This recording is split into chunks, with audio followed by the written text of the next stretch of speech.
Welcome back Naina home YouTube channel. ನೋಡಿ, ನೀವು ಮೊದಲಿನ ವಿಡಿಯೋ ನೋಡಿದರೆ ನಿಮಗೆ ಗೊತ್ತಾಗ್ತದೆ. ಇದು ನಮ್ಮ ಮನೆಯ ಟ್ಯಾಂಕಿ ನೋಡಿ. ಇಲ್ಲಿಂದ ಇಷ್ಟು ಪೈಪ್ ಉಂಟಲ್ಲ, ಇದು ನಮ್ಮ ರಸ್ತೆ. ಆದ ಕಾರಣ ಇಲ್ಲಿ ಗಾಡಿ ಎಲ್ಲ ಹೋಗುವಾಗ ಸ್ವಲ್ಪ ಅದು ಪೈಪು ಒಡೆದೋಗಿದೆ. ಆದ ಕಾರಣ ಈಗ ಇವರು ನನ್ನ ಗಂಡ ಇವರೇ ಅವರು ಹಾರೆ ಮತ್ತು ಪಿಕ್ಕಾಸಲ್ಲಿ ಅದನ್ನು ಸ್ವಲ್ಪ ಆಳ ಜಾಸ್ತಿ ಮಾಡ್ತಿದ್ದಾರೆ. ಯಾಕಂದರೆ ನಮ್ಮ ಗಾಡಿ ಡೈಲಿ ಹೋಗ್ತಾ ಇರ್ತದಲ್ಲ, ಆಗ ಪುನಃ ಅದು ಡ್ಯಾಮೇಜ್ ಆಗಬಾರ್ದು, ಮತ್ತು ಯಾರ್ದಾದ್ರೂ ಗಾಡಿ ಬರುವಾಗೆಲ್ಲ ಡ್ಯಾಮೇಜ್ ಆಗಬಾರ್ದು ಅಂತ ನಮಗೆ ಬೇಸಿಗೆ ಕಾಲದಲ್ಲಿ ಗಿಡಗಳಿಗೆ ಮೈನ್ ನೀರು ಬಿಡಬೇಕಲ್ಲ. ಆದ ಕಾರಣ ಅವರು ಅದನ್ನೆಲ್ಲ ಈಗ ಮಣ್ಣೆಲ್ಲ ತೆಗೆದು ಸ್ವಲ್ಪ ಆಳ ಮಾಡ್ತಾ ಇದ್ದಾರೆ.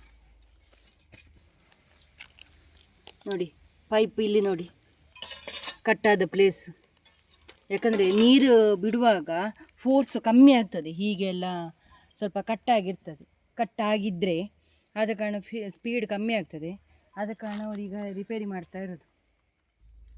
ನೋಡಿ, ಇಷ್ಟು ಆಳ ಸಾಕಂತೆ ಅವರು ನಿಲ್ಲಿಸಿದ್ದಾರೆ. ಇನ್ನೀಗ ಗಮ್ ಹಾಕಲಿಕ್ಕೆ ಹೋಗ್ತಾ ಇದ್ದಾರೆ ಪೈಪಿಗೆ. ನಮ್ಮ ಕೆಮ್ಮರ ಸ್ಟಾರ್ಟ್ ಆಗುವಾಗ ಇವರು ಗಮ್ ಹಾಕಿಯೂ ಅದನ್ನು ಈಗ ಸಿಕ್ಕಿಸ್ತಾ ಇದ್ದಾರೆ ಪೈಪನ್ನು. ಇಲ್ಲಾದರೂ ಗಟ್ಟಿಯಾಗಿ ಹೋಗ್ತದೆ. ನಮ್ಮ ಕೆಮರಿಗೋಸ್ಕರ ಅವರು ಲೇಟ್ ಮಾಡ್ತಾ ಇದ್ರೆ ನೋಡಿ, ಗಾಡಿ ಹೋಗುವಾಗ ಲೋಡ್ ಜಾಸ್ತಿ ಆಗ್ತದಲ್ಲ, ಆ ಪ್ಲೇಸಿಗೆ ಚರಂಡಿ, ನಾವು ಚರಂಡಿ ಅಂತ ಹೇಳ್ತೇವೆ. ನಿಮಗೆ ಎಂತಾದರೂ ಬೇರೆ ಇದ್ದರೆ ಕಮೆಂಟ್ ಮಾಡಿ. ನೋಡಿ, ಅದನ್ನು ಹಾಕ್ತಾ ಇದ್ದಾರೆ. ಇಲ್ಲಿ ಈಗ ಎಂಟ್ರೆನ್ಸಿಗೆ ಅದನ್ನು ಜಾಯಿಂಟ್ ಮಾಡಲಿಕ್ಕೆ ಗಮ್ ಹಾಕ್ತಿದ್ದಾರೆ.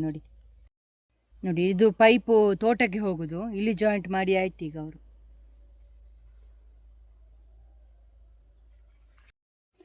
ನೋಡಿ, ಪೈಪಿಗೆಲ್ಲ ಈ ಗಮ್ಮ ಹಾಕೋದಾಯ್ತಾ.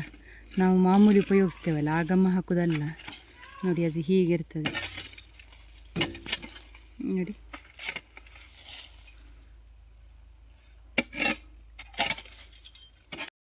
ನೋಡಿ, ಇನ್ನೊಂದು ಕಡೆಗೆ ಈಗ ಚರಂಡಿ ಇಡ್ತಾ ಇದ್ದಾರೆ.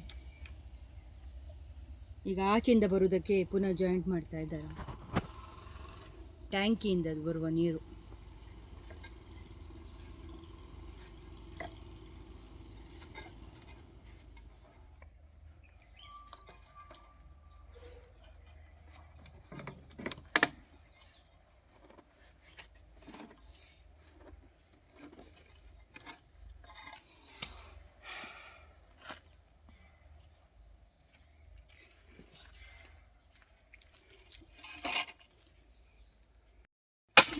ಫೈನಲಿ ಜಾಯಿಂಟ್ ಎಲ್ಲ ಮಾಡಿ ಆಯಿತು. ಈಗ ಮಣ್ಣು ಫಿಲ್ ಮಾಡ್ತಾ ಇದ್ದಾರೆ.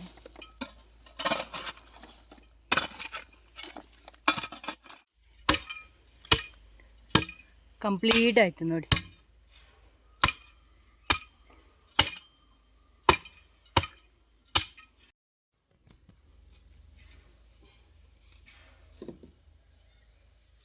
ನನ್ನ ಇವತ್ತಿನ ಲಾಗನ್ನು ಎಂಡ್ ಮಾಡ್ತಾ ಇದ್ದೇನೆ.